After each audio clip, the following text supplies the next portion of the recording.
Une série de prédications et les dimensions, les 8 clés de la croissance chrétienne. Les 8 clés de la croissance chrétienne. Amen. Et j'imagine, c'est la série la plus longue que j'ai prêchée ici. Hein? Ça a pris du temps. Hein? Ça a pris du temps pour avancer avec cette série. Les 8 clés, ce matin, nous allons voir la 6e clé. La 6e clé. Vous êtes trop pressé, mon gars. Hein? Restez là. Oui, nous avons déjà vu, la première clé qui est la clé de la foi. La deuxième, la clé de la vertu. La troisième, la clé de la connaissance. La quatrième, la clé de la tempérance, ou bien ce qu'on appelle la maîtrise de soi. La cinquième, la sixième, c'est la clé de la patience qu'on avait vu dimanche dernier. Et ce matin, nous allons voir ce qu'on appelle la clé de la piété.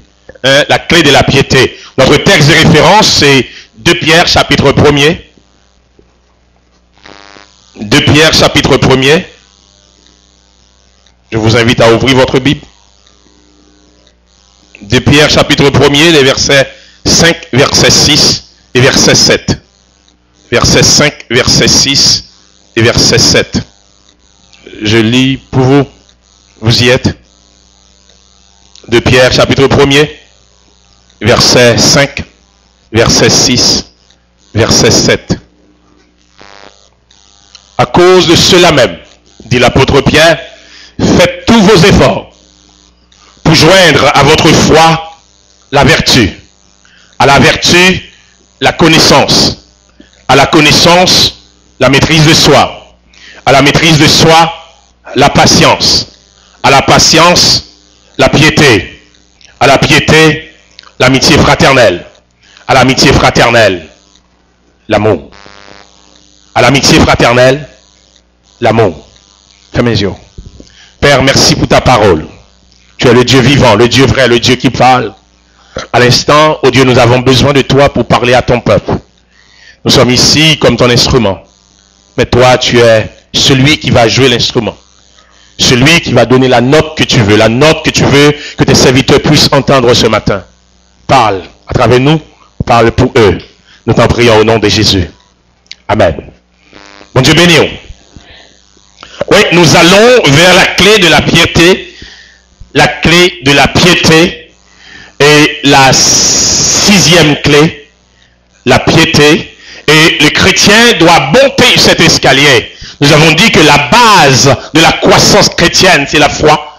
Et quand le chrétien possède la foi, à la foi, il doit ajouter ce qu'on appelle la vertu, ou ce qu'on appelle l'excellence morale, les bonnes qualités. Ensuite, il faut ajouter la connaissance qui va nous permettre de connaître ce que Dieu veut pour nous, qui sa bon Dieu veut pour nous. Connaissance qui va le permettre de nous faire, sa bon Dieu mandé nous fait. Alors, pas qu'on ait rien de bon Dieu, ou pas qu'à faire sa bon Dieu mandé. Donc, c'est important pour que les chrétiens aient la connaissance. Ensuite, la maîtrise de soi. La maîtrise de soi, ça veut dire que les chrétiens ont besoin d'apprendre à gérer sens lié, pour que les chrétiens pas fonctionner selon sens lié, fonctionner selon sa yeux bali, fonctionner selon sa oreille bali, fonctionner selon sa bouche dit, fonctionner selon sa tempérament dit. Chrétiens ont besoin d'apprendre à maîtriser col, à maîtriser bouche, à maîtriser main, pied, pour qu'elle pas agisse selon sens lié. Bon Dieu, bon nous sens puis au servir nous, mais bon Dieu pas bon nous sens pour nous esclaves. Ça veut dire qu'il faut nous apprendre à maîtriser. Et ensuite, il faut ajouter la patience. Chrétiens ont besoin d'apprendre tant de bon Dieu. Il y a des situations là-dedans. C'est pas pressé pour presser. Leur presser, on fait fausse route. Leur presser, on pas besoin de river. Parce que bon Dieu, il y a les pales qu'il fixe. Bon Dieu, il y a les pales qu'il fixe. Bon Dieu, il y a tant pales qu'il fixe. Et bien, on a besoin de tant de bon Dieu. Eh bien, avec la patience, le chrétien a besoin d'ajouter la piété. Il a besoin d'ajouter la piété. Ça nous prend la piété pour avancer, dans la vie chrétienne, dans la croissance chrétienne. Nous disons que la piété consiste, c'est quoi la piété? C'est une vie totalement centrée sur Dieu. C'est une vie égoïste par rapport à Dieu. C'est une vie totalement centrée sur Dieu. Ça veut dire que le chrétien qui vit dans la piété, c'est un chrétien qui doit le faire quoi sous ville. C'est une vie dans laquelle notre volonté propre s'efface pour se soumettre totalement à la volonté de Dieu. On efface notre volonté pour que la volonté de Dieu se fasse. Plusieurs fois, nous chantons ce cantique. Seigneur, eh bien, montrez-moi volonté, que volonté faite. Nous chitons prier souvent, que volonté faite, Seigneur. Mais volonté, bon Dieu, pas qu'à fait dans la vie, non. Parce que volonté pas nous passer avant. Décision pas nous passer avant. Attitude nous passer avant. Ça nous voulait passer avant, ça bon Dieu voulait. Mais la piété, c'est une vie dans laquelle notre volonté propre va s'effacer pour que s'installe dans notre vie la volonté de Dieu. Pour que s'installe dans ma vie la volonté de Dieu. Pour que s'installe dans votre vie la volonté de Dieu. Amen. Amen. Mais c'est mi quoi pour me sentir qu'il y a un monde qui dérange dans les oreilles parce qu'il me parle fort. Hein? On n'aime pas les fort, me dit quand même prêcher sans micro ici. Hein? Mais c'est volume là pour moi un petit peu, c'est micro noir. Mais c'est volume là pour que les oreilles ne pas trop dérangées, hein? Puis ils capable d'avancer. D'après la piété, c'est une vie totalement centrée sur Dieu. Si la vie chrétienne, ça prend la foi, ça prend la vertu, ça prend la connaissance, la maîtrise de soi, la patience, la piété, c'est quoi? Dans lettre, Paul écrit avec Tite et à Timothée, Paul utilisait le mot piété 14 fois. 1 Timothée, 2 Timothée, Tite. Le rappelez lettre ça que Paul écrit à Timothée, avec Tite aussi. Il utilisait le mot piété pendant 14 fois. Et ce n'est pas un mot qu'on joint dans l'Ancien Testament tellement. Ce n'est pas un mot qu'on utilise et qui est très courant dans la vie courante. Combien de fois attendez-vous à parler de chrétien piété là? La piété, c'est pas un mot entendez souvent. Mais c'est un mot qui a toute place dans la vie chrétienne. C'est un mot qui a toute importance dans la vie chrétienne. C'est un mot qui a toute valeur dans la vie chrétienne. Donc, c'est un bagage qui est très utile quand les chrétiens ont besoin d'exercer la piété. Eh bien, si mot ça, son mot qui est obscur, dans le langage contemporain, son mot pas parler souvent, mais il y a des gens qui disent que sa piété, comment ils concevoir la piété, comment ils imaginer, comment ils réaliser piété. Calvin qui travaille en pile de la mise en place du courant évangélique, Calvin dit, eh bien, la piété c'est la vertu qui, nous ayant séparés des souillures du monde, nous unit à Dieu par la sainteté.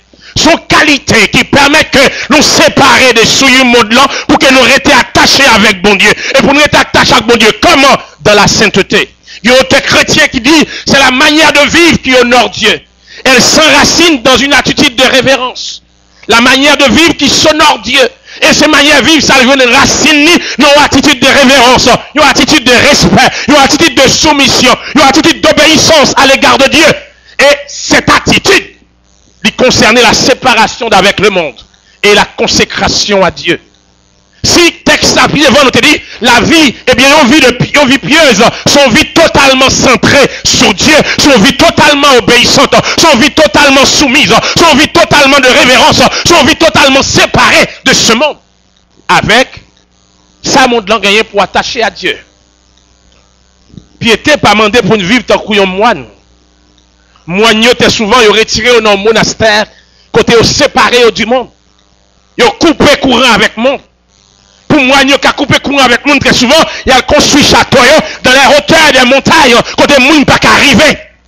La piété pas exigé qu'on sépare, eh bien, physiquement avec du monde, parce qu'on a côtoyé le monde. D'ailleurs, Christ dit, ils sont dans le monde, et la crise de prière là, il dit, bon Dieu, préservez-nous, parce que nous dans le monde là. La piété, c'est pas une option pour un chrétien, mais c'est une obligation. C'est pas une option pour un chrétien vivre pieux, c'est pas une option pour un chrétien vivre dans la piété, mais c'est une obligation pour un chrétien vivre une vie séparée avec le monde, une vie consacrée avec bon Dieu, une vie centrée sur bon Dieu, une vie qui est Dieu souffert sur bon Dieu, c'est une obligation. C'est une obligation. Et obligation, ça, nous avons besoin d'apprendre. Très souvent, il y a des gens qui font image de fausse piété. Nous avons image ça souvent. Et image de fausse piété, c'est une image qui est amplifiée dans les derniers temps. Dans les derniers temps, la vivre là, c'est une image qui est amplifiée. Moun qui a fait fausse de piété. Nous observons ça dans l'église. Côté moun semblait, il a fait une forme extérieure de l'évangile. Moun nan li sanctifié extérieurement. Apparemment, là où elle est, ou senti son monde qui n'a bon Dieu. Mais c'est là ça qu'on donne comment c'est sorti. Ou à qui moun qu'on a fait. Ou en apparence de piété. Et souvent on fait confiance avec apparence de piété qu'on a. Et puis des fois on va payer conséquences là. Parce que ça qu'on donne n'est pas capable de sortir. Et la Bible dit, c'est de l'abondance du cœur que la bouche parle. Ça veut dire ça qu'on dans le cœur là veut pas la sortir quand même. L'apparence de piété. Et Paul te dit ça à Timothée. Il dit Timothée, prends précaution avec yo. Prends précaution avec yo. Moun sa yo qui gon forme extérieure de l'évangile, alors que pas gon transformation profonde qui fait dans cœur. Moun sa yo qui gon extérieur chrétien, mais pas gon transformation profonde qui fait en dedans yo. Moun sa yo gon extérieur sanctifié, alors que cœur yo son cœur diabolique. Qui ont texte dans la Bible là? Dans Osée chapitre 6 verset 4. Vous faites oser considérer piété ça, comment le considérer? Il dit ce type de piété est comme la nuée du matin, comme la rosée qui bientôt se dissipe. Piété ça est un coup la rosée, la nuée du matin. Le lever matin ou un petit nuage, mais quand le soleil a commencé à monter, il disparaît. Il dit ce type de piété est comme la rosée. Osée chapitre 6 verset 4. Il est comme la rosée, eh bien, qui dissipe bientôt. Ça veut dire le lever matin, soit le font marcher sous gazon la caillou, eh bien, ou a senti le mouillé, un rosée qui tombait. Mais quand le soleil a commencé à lever, rosée a disparaître. C'est ce type de piété qui est l'apparence. Et la piété, c'est pas un bagage qui est exigé, qui est réservé à une élite. Il y a des gens qui croient que c'est une élite qui a vivre pieux. Moi, je ne suis pas fait pour me vivre pieux. J'ai déjà rencontré quelqu'un qui a parlé de l'évangile, il dit, moi, je ne suis pas fait pour l'évangile. On va dire même qu'il y a une invitation ici, à m'espérer la venir. Il dit, moi, je ne suis pas fait pour l'évangile. Je suis chème qui fait pour l'évangile. Je suis famille qui fait pour l'évangile. Mais moi, je ne suis pas fait pour ça. Quel raisonnement? Il y a des gens dans l'église qui dit, moi, je ne suis pas fait pour me vivre pieux. Non, je ne suis pas de caractère, je ne suis pas de protocole pour ça. Je ne suis pas de forme pour ça. Je ne suis pas de caractère pour ça. Ce n'est pas quelque chose qui est réservé à une élite. C'est réservé à tous les chrétiens. C'est réservé à nous. Ce n'est pas quelque chose qui est mystique. Ce n'est pas les gens qui vivent de quoi ermite, les moines qui sont douillons. Ce n'est pas eux seulement qui peuvent vivre pieux. Ce n'est pas les gens qui mènent une vie de quelqu'un spécial dans le désert, qui sont séparés avec les gens, qui sont capables de vivre pieux. On est capable de coller avec les gens, mais on vit pieux. On est capable de vivre dans le même environnement avec les gens, mais on vit pieux parce que regard fixé sous Dieu. Yeux fixés sur mon Dieu. La piété, étymologiquement, c'est un mot qui sortit dans la racine, ça ouais là. Le mot grec, ça c'est eusebia. E signifie bon, belle en grec. Et sebia signifie dans sebas, qui signifie crête respectueuse. Il va prendre deux mots, ça vous entendre, et sebia, vous mettez-vous ensemble. E signifie bon, belle. Sebas signifie crainte respectueuse. Il y a un mot qui signifie une bonne crainte de Dieu. Une crainte motivée par l'amour et non par la peur. Me respecter mon Dieu, c'est pas parce que je peur mon Dieu, mais me respecter parce que je me rebelle. Et texte a dit une bonne crainte, ça veut dire parfois une mauvaise crainte. Une bonne crainte de Dieu. Dans la société de la vie aujourd'hui, son bagage qui est tendance à disparaître, la vie pieuse.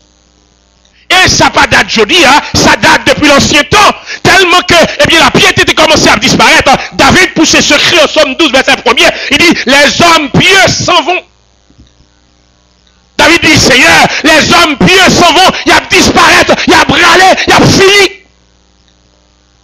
S'il y a fini, est-ce que moi avant, nous pas appelé pour nous faire différence? Il y a des périodes dans la vie en nation, côté la piété disparaît. Dans la vie du peuple d'Israël, la piété disparaît.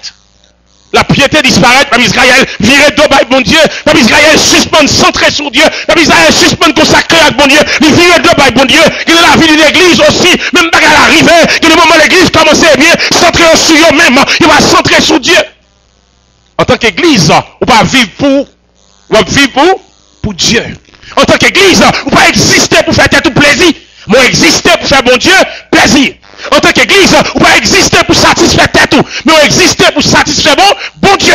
Ça veut dire si on exister pour faire bon Dieu plaisir, on peut se centrer sur Dieu.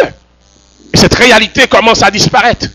Période dans la vie chrétienne, côté piété, commence à affaiblir. Et là, ouais, ça a besoin de crier pour dire Seigneur. Même Jean David t'a crié avec mon Dieu. Dans Somme 12, verset 1er, David dit l'Éternel, les hommes pieux s'en vont. Eh bien, que ferons-nous? Besoin de crier. Pour demander côté sabre aller. Face à une telle situation, son cri d'alarme que besoin de pousser. L'église Impact besoin des hommes. L'église Impact besoin des hommes. L'église Impact besoin des femmes pieuses. Nous avons besoin des hommes et des femmes pieuses qui sont centrés sur Dieu, qui regardent vers bon Dieu, qui cherchent bon Dieu, qui soumettent à la volonté bon Dieu, qui obéissent avec l'ordre de Dieu. C'est ça l'église besoin. C'est ça l'église besoin. Dieu recherche une génération de femmes et d'hommes pieux. Dieu recherche une génération d'hommes et de femmes qui regardent fixés sur bon Dieu. Dieu recherche une génération d'hommes et de femmes qui ont volonté de soumettre à volonté bon Dieu. Dieu recherche une génération d'hommes et de femmes qui lui fait très sous volonté pour que volonté bon Dieu passe avant. Volonté bon Dieu douce. C'est lui, moi-même, qu'on t'en fait. Seigneur, volonté ou agréable. Fais-moi comprendre chaque jour. Fais-moi qu'on est gens pour me suivre. Seigneur, volonté ou douce. Ici aimable. Volonté bon Dieu, même s'il faut crier, mais il bien. Volonté bon Dieu, même s'il met détresse dans haut, mais il bien. Parce que pour qu'il s'aille bien, s'il faut crier aujourd'hui, la prière demain. S'il faut crier aujourd'hui, la mettre au campé demain. S'il faut crier aujourd'hui, la restaurer au demain. Parce qu'on t'a dit, volonté bon Dieu, douce. Une vie pieuse. C'est une vie côté volonté pas effacée pour que volonté bon Dieu prend place. Une vie pieuse, c'est une vie côté décision mieux effacée pour que la décision de Dieu s'installe. Une vie pieuse, c'est une vie côté plan bon Dieu, plan pas mieux disparaître pour que plan bon Dieu installé. C'est ça que chrétien a besoin de faire. L'apparence de piété, son mal qu'a amplifié dans les derniers temps. C'est texte que ça me cité avant d'aller à Osée 6, verset 4. Votre piété est comme l'agneau du matin, comme la rosée qui dissipe la nuit. Il y a un manque de piété, il y a des conséquences, chers amis. Il n'y a pas de piété dans la vie en chrétien. Il n'y a pas de piété dans la vie en l'église, il y a des conséquences. Les piétés disparaissent dans la vie en serviteur, en servante de Dieu, il y a des conséquences. Ou il y a une vie qui vit sans saveur, vie à pas de goût pour vous. Vie à sans saveur, ou une vie qui est réduite, ou pas vivre à 100%, ou pas un potentiel ou en totalité, le bon Dieu, parce qu'on pas vivre pour bon Dieu. Ou pas vivre pour bon Dieu 100%. Ou pas mener une vie superficielle. Ou pas mener une vie qui n'est pas profonde. Ou pas mener une vie sans racine. La piété enracine le chrétien. Le vivre dans la piété en tant que chrétien, ou poussera racine. Car la piété enracine le chrétien. La piété garde le chrétien de la religiosité ou bien de la religion. Chrétien, c'est pas seulement les cathos de la religion. Très souvent, même avant, nous faisons preuve de religion, mais nous pas faire preuve de chrétienté. Nous faisons preuve de religion, nous pas faire des preuves de nous chercher bon Dieu. La piété, il garde nous à l'abri de la religion. Apparence de piété, il mettait bon Dieu en colère. Il fait bon Dieu fâché, le bon Dieu gardé. Là, où manque de piété dans la vie, ou maintenant une vie qui est très fragile. Ou vaincu souvent par la tentation. Moins de tentation que vit nous tomber parce qu'il n'y a pas de piété. Moins de tentation que vit nous fléchir à terre. Là, vivre sans piété, cœur partagé. Ou un petit parti pour mon Dieu reste là pour le monde là. Là, vivre par une piété dans la vie, ou bien peu d'intérêt pour les choses de ce monde. Ou faire peu d'intérêt, peu de cas pour les choses de Dieu. Vous faites peu de cas pour les choses de Dieu. Étude biblique pas intéressée. La prière pas intéressée. La communion pas intéressée. Parce qu'on manque de piété. Vous faites peu de cas des choses de Dieu. Mais on fait un pile d'intérêt pour les choses de ce monde. Là, on manque de piété dans la vie. On mène une vie de faiblesse. Il y a une vie fragile. Ou chuter n'importe qui l'est. Elle n'y a frappé n'importe qui l'est. Il a goûté n'importe qui l'est. Il saboté n'importe qui l'est. Parce qu'on est chrétien qui déjà vécu. Au lieu de marcher en vainqueur, ou de marcher en vécu. Parce qu'on n'a pas de piété dans vous. Là, pas de piété, pas de frein pour puissance démon dans la vie. Démon pas de frein. Les piété, on va chercher bon Dieu. Les vies, on soumettent à ma volonté, bon Dieu. Les démons, pareil, qu'on côté rivé, qu'on fric, peseur, dit qu'on est là. Mais il n'y a pas de piété dans la vie, ou pas une vie de consécration, ou pas une vie consacrée à bon Dieu, ou pas chercher bon Dieu. Pas de puissance, pas de frein pour puissance démon dans la vie. Démon rentré dans la vie, ou j'en voulais. Il fait salver. La piété est un rempart pour le chrétien. La piété est une barrière pour le chrétien. La piété est un rempart. Ça vous protège, ça vous rassure, ça vous garde, ça vous met à l'abri. Le chrétien a besoin de chercher. Mettez piété dans la vie. Il me dit, Seigneur, matin, je ne volonté pas m'effacer pour que volonté pas au lit. Il fait. Je ne volonté pas me disparaître pour que volonté pas installer. Les volontés pas installer. La piété installée dans le cœur. Je un rempart.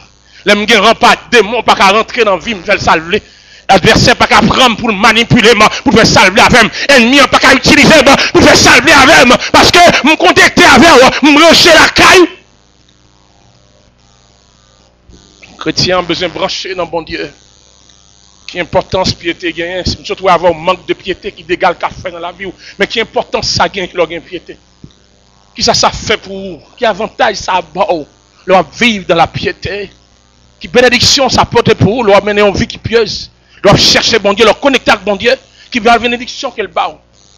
La piété permet de recevoir l'approbation divine. Elle nous conduit ou bien nous qualifie dans le service. Psalmiste David écrit dans Psaume 4, verset 4. Il dit, sachez que l'Éternel s'est choisi un homme pieux. Bon Dieu pas choisi n'importe monde. Bon Dieu pas choisi n'importe monde. Il sachez, il a mis pour la occasion, il a couru de David, il a saboté, il a couru de David, il a détruit, mais on n'a pas qu'arriver. David dit, sachez que l'Éternel s'est choisi un homme pieux. Et un homme pieux, lorsqu'il parle, qu'est-ce qui arrive? L'Éternel entend ses cris. Un homme pieux, lorsqu'il s'adresse à Dieu, Dieu entend ses cris. Un homme pieux, lorsqu'il interpelle Dieu dans sa situation difficile, Dieu entend ses cris. David dit, Dieu s'est choisi un homme pieux. Et l'Éternel entend quand je crie à lui. La piété, non seulement, il permet de nous recevoir approbation divine, mais gardez-nous. Il gardez-nous, il protégez-nous. Dans Psaume 86, verset 2, David dit, garde mon âme, Seigneur, car je suis pieux. Gardez-nous, moi. Protégez-nous, moi. Prends soin, sécurisez-moi, car je suis un homme pieux. La piété est une source de profit. On va parler de profit économique ici, là. On va parler de profit spirituel. Paul écrit à Timothée, dans Timothée 6, verset 6, il dit, Timothée, c'est en effet une grande source de gain que la piété avec le contentement. Le va vivre dans la piété pour content à ça au gain. Le va vivre dans la piété puis content avec ça au gain, ça au gain. Le va vivre dans la piété ou satisfait avec ça au gain, ça au gain. Et laisse ça ou son profit. C'est une source de profit la piété. On va vivre bien dans la piété, on va vivre dans le contentement. Paul dit, j'ai appris à vivre dans la disette. Et dans le contentement, j'ai appris à vivre dans le plaisir. J'ai appris à vivre dans la quantité ou bien dans la pauvreté. Chrétien qui a marché dans la piété, c'est chrétien qui a jalousie sous quel pour l'envie de gagner, ça a moun gagner. Chrétien qui a marché dans la piété, il satisfait à ça que non men. Chrétien qui a marché dans la piété, il comblé à ça, bon Dieu bali. Chrétien qui a marché dans la piété, il servi bon Dieu à ça le gagner, à ça lier. Vivre dans la piété. Chercher la piété. Parce qu'ils sont source de profit que lié pour mon Dieu. Ils sont source de profit pour mon Dieu voulait maintenant qu'on vive dans la piété. Mon Dieu voulait maintenant qu'on cherche le chemin de la piété. La piété pas seulement une source de profit, mais elle garantit le secours de Dieu dans l'épreuve. Lorsqu'elle me tombe dans ça, me bat de tomber. Lorsqu'elle m'éprouve, lorsqu'elle m'en détresse, lorsqu'elle m'en situation difficile, la piété lui garantit que bon Dieu pas blaguer. Dans 2 Pierre chapitre 2 verset 9, il dit, le Seigneur s'est délivré de l'épreuve, les hommes pieux. Bon Dieu, pas quitter le monde qui vivent dans la piété pour épreuve la couler. Épreuve la pas qu'à couler. Épreuve la pas qu'à boire. Épreuve la pas qu'à avaler. Parce qu'on vit dans la piété. La parole de Dieu dit, Dieu s'est délivré les hommes pieux de l'épreuve. La piété, elle nous aide à mieux vivre. Dans Timothée 4, verset 8, Paul dit à Timothée, exerce-toi à la piété. Paul dit qu'à l'exercice corporel est utile à peu de choses. Ou qu'à faire un peu de jogging, un peu l'exercice tous les matins, un peu le physique, ou à courir tous les matins, on fait du soccer, on fait de bel exercices, on met des physiques ou en santé. L'exercice corporel est utile à peu de choses. Mais Paul dit à Timothée, tandis que l'exercice de la piété est utile à tout. C'est un secret. L'exercice corporel est utile à peu de choses. Mais l'exercice de la piété est utile à tout. Pourquoi elle est utile à tout? Paul dit, elle a la promesse de la vie présente et de celle qui est à venir. Dans la piété, il y a la promesse de cette vie. Il y a aussi la promesse de la vie à venir. Et qu'est-ce que nous attendons en tant que chrétiens? Nous attendons la vie à venir. Nous attendons la vie à venir, ce que Dieu nous réservait, ce que Dieu nous prépare, c'est ce que nous attendons. Et cette promesse n'est de la piété, car la piété a la promesse de la vie présente. Elle a aussi la promesse de celle à venir. Si moi me fixer sur les promesses à venir, j'ai besoin de vivre pied, j'ai besoin de vivre dans la piété, j'ai besoin de marcher droit devant bon Dieu. Paul dit dans Timothée, il dit Timothée, exerce-toi à la piété. C'est une recommandation de Paul à Timothée, car la piété est utile à tout. Laissez ça dit non, eh bien, que la piété n'est pas automatique. n'est pas automatique. Si Paul dit Timothée, exerce-toi à la piété. C'est un exercice. C'est un apprentissage. Paul dit Timothée, exerce-toi. Donc ce n'est pas quelque chose de thématique, c'est quelque chose qui va se développer par l'entraînement. Mais comment ça va développer? Ce matin, je vais vous donner deux manières. Deux manières comment vous pouvez exercer votre piété, comment vous pouvez développer votre piété. Première façon, c'est le moyen indiqué par Jésus-Christ devant femme qui doit faire partie de vie. Nous. Christ dit dans Luc 9, verset 23, il dit, si quelqu'un veut venir après moi, qu'il renonce à lui-même, amen, qu'il se charge chaque jour de sa croix et qu'il me suive.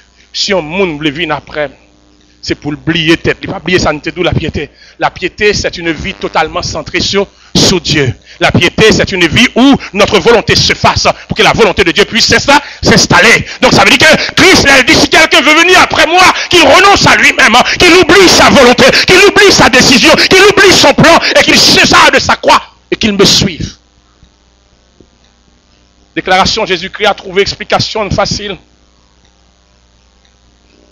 Le Christ a parlé, et bien dans la déclaration ça, pour te croire, il y a un monde qui demande pour te croire son homme qui est condamné. Il y a un monde qui a pour te croire son monde qui est condamné. Dans l'époque, Christ a fait déclaration ça. Il y a un monde qui a pour te croire son monde qui est rejeté par la société.